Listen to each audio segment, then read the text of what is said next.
नमस्कार किसान भाइयों, आप सभी लोगों का हमारे चैनल इंडियन किसान चैनल में स्वागत है। किसान भाई, आज की वीडियो हम बात करने वाले कि काफ़ी हमारे किसान भाइयों ने गन्ना डाल के गेहूं की बुआई करी थी, यानी कि पछेती गेहूं की बुआई करी थी।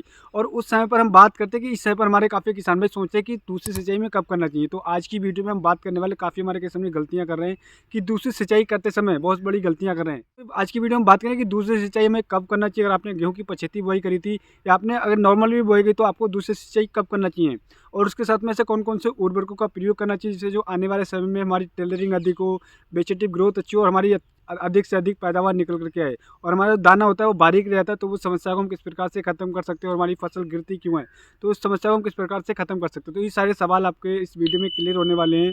यदि आप हमारे चैनल पर नए हैं तो कृपया करके हमारे चैनल को सब्सक्राइब करना बिल्कुल भूलिएगा और हमारे इस वीडियो को अधिक से अधिक लाइक कर दें अभी से और अधिक से अधिक शेयर करें अपने दोस्तों के साथ और हमारे किसान भाई के साथ। तो आइए हम शुरू करते हैं आज की वीडियो की किसान भाई की दूसरी सिंचाई हमें कब करना चाहिए गेहूं की फसल में। अगर आपने पछेती गेहूं लगाया है गन्ने की कटाई करने के बाद में या कोई अन्य फसल लगाने काटने के बाद में, तब आपको दूसरी सिंचाई कब करना चाहिए।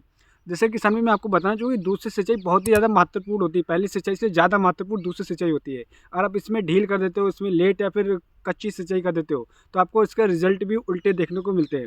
जैसे ही कच्ची सिंचाई ये होता है किसान भाई, क्योंकि हमारा वेजिटेटिव ग्रोथ हो रही होती है, हमारा पौधा छोटा होता है और पौधे छोटे पे ये होता है किसान भाई कि अगर हम सही तरीके से सिंचाई नहीं करते या हम कच्ची सिंचाई करते हैं तो हमारा पौधा सड़ जाता है। इस वजह से हमें काफ़ी ज़्यादा घाटा देखने को मिलता है।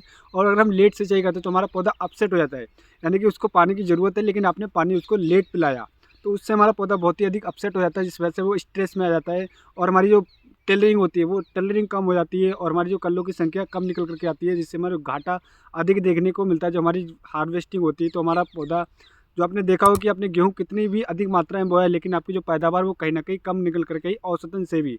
तो औसतन से हम किस प्रकार से बढ़ा सकते हैं, तो इस वीडियो में हम यही बात करने वाले हैं। तो दोस्तों हम बात कर रहे थे किसान भाई, जैसे कि आपको जो पहली सिंचाई आपने करी थी 21 से 25 दिन में काफ़ी हमारे किसान भाई पहली सिंचाई कर देते हैं।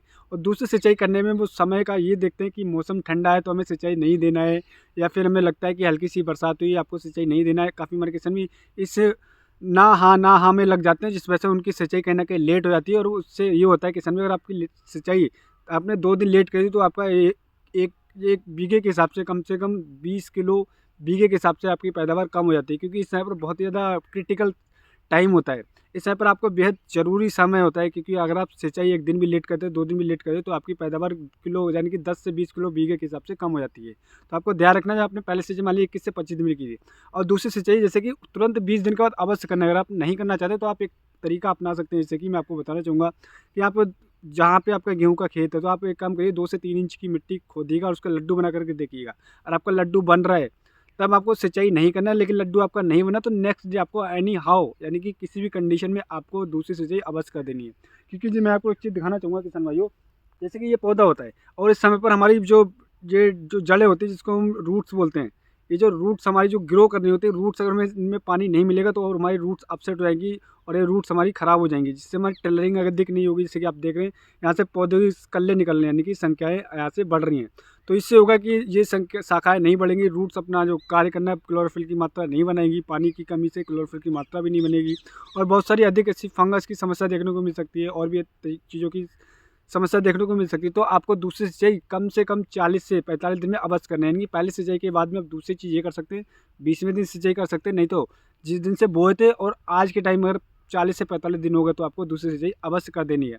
अब बात कर लेते हैं किसानों कि इसके साथ में कौन सी ऐसी खादों का प्रयोग करें, कौन से ऐसे फर्टिलाइजर का प्रयोग करें जिससे जो हमारी पैदावार है वो अधिक, हमारी फसल गिरे ना और हमारा दाना भी मोटा चमकीला बरदार हो और हमारी कल्लों की संख्या भी बढ़े।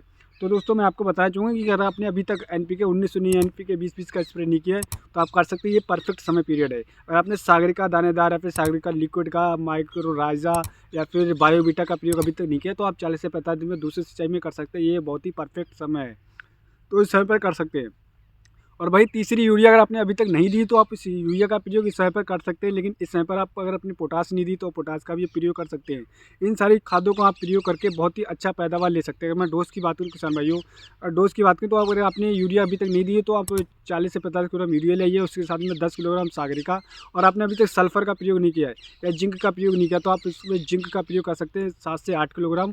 और पहले दूसरी सिंचाई आप पीछे से करते जाइए, आगे से खाद बोते जाइएगा, बहुत ही ज़बरदस्त रिजल्ट आपको देखने को मिलेगा। किसान भाइयों ये जो मैंने आपको तरीका बताया था इनमें कोई भी खर्चा नहीं है, बस आपको टाइम का ध्यान रखना है। अगर आप इस तरीके से अपनी गेहूँ की फसल में देखभाल करते हैं, खादों का प्रयोग करते हैं और सही तरीके से दूसरी सिंचाई आप करते हैं तो गारंटी के साथ कह सकता हूँ आपकी जो पैदावार कम से कम 25 से 30% अधिक निकल करके आएगी पिछले साल के मुकाबले। क्योंकि ये जो तजुर्बा मैं आपको बता रहा हूँ, ये मेरा खुद का तजुर्बा, 7 से 8 सालों से मैं किसानी कर रहा हूँ और 3 साल से हमारा यूट्यूब ये चैनल चल रहा है और काफ़ी हमारे किसान इन चीज़ों को फॉलो भी करते हैं। तो अगर आप फॉलो करेंगे तो आप गारंटी के साथ में अपनी पैदावार को बढ़ा सकते हैं। तो उम्मीद करता हूँ दोस्तों वीडियो आपको पसंद आएगा। वीडियो आपको पसंद आया तो हमारे चैनल को सब्सक्राइब करना बिल्कुल भूलिएगा और हमारे इस वीडियो को अधिक से अधिक लाइक करिएगा, शेयर करिए, जिससे जो हमारी बातें, हमारी जानकारी सभी हमारे किसानों तक पहुँच सके और वो अपनी गेहूँ की फसल से बेहद अच्छा पैदावार ले सके। एक जानकारी मैं और देना चाहूँगा किसान भाइयों की हमारी गेहूँ की फसल में मैं यूरिया के साथ में से कौन कौन सी खाद्यों का प्रयोग करना चाहिए। अगर आपने 75 गेहूँ बोया है तो आपको पहली सिंचाई में ऐसे कौन कौन सी खाद्यों का प्रयोग करना चाहिए, तो हमारे चैनल पर वीडियो पर उस वीडियो को देख सकते हैं। दूसरी वीडियो NPK 05234 का हमें प्रयोग कब करना चाहिए, क्या इसकी सही मात्रा है, क्या इसके साथ में कोई फंगिसाइड, इंसेक्टिसाइड का प्रयोग कर सकते हैं, तो हमारे चैनल पर वीडियो पोस्ट है, उस वीडियो को देख सकते हैं। तीसरी वीडियो किसान भाइयों की हमारे गेहूं की फसल में NPK 0050 का प्रयोग करते समय काफ़ी हमारे किसान भाई गलतियां कर रहे हैं, तो हमारे चैनल पर वीडियो पोस्ट है, तो आप इस वीडियो को देख सकते हैं। और चौथी वीडियो किसान भाइयों की जो हमारी गेहूं की फसल 60 से 70 दिन, 75 से 80 दिन की होती है, तो उस समय पर हमें ऐसे कौन से कार्य करना चाहिए जिससे जो हमारी गेहूं की फसल गिरे ना, हमारी वेजिटेटिव ग्रोथ अच्छी हो और हमारी पैदावार अधिक निकल करके आए। ऐसे कौन से जरूरी कार्य हैं, तो हमारे चैनल पर वीडियो पोस्ट हो चुकी है, तो आप इन वीडियो को देखकर बहुत ही ज़बरदस्त जानकारी ले सकते हैं। तो उम्मीद करता हूँ दोस्तों वीडियो आपको बहुत ही पसंद आया होगा। अगली वीडियो मिलता है दोस्तों नई वीडियो में नई जानकारी के साथ। धन्यवाद किसान भाइयों।